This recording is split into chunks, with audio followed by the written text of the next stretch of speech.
Welcome to this quick tutorial on how to manage your Facebook Messenger chats more efficiently. Today, we're going to explore a simple yet powerful feature that allows you to mark specific chats as read directly from your PC. This can be particularly useful if you need to keep track of conversations without alerting others that you've seen their messages.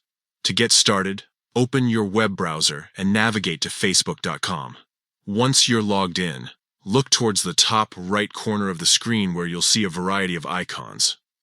Click on the Messenger icon, which looks like a little speech bubble. This will open your Messenger inbox, where you can see all your conversations. Now, find the chat you want to mark as read.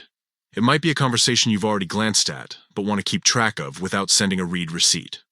Once you've located the chat, hover your mouse over it. You'll notice a small set of 3 dots appear on the right side of the chat.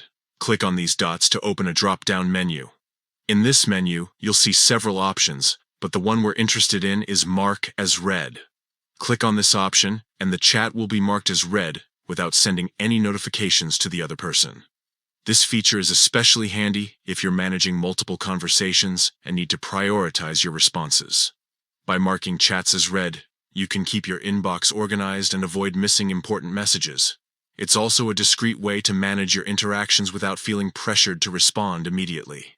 Remember, this feature doesn't delete the message or prevent you from seeing it again.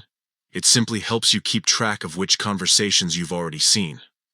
In just a few clicks, you can efficiently manage your Messenger inbox and ensure that you stay on top of your communications.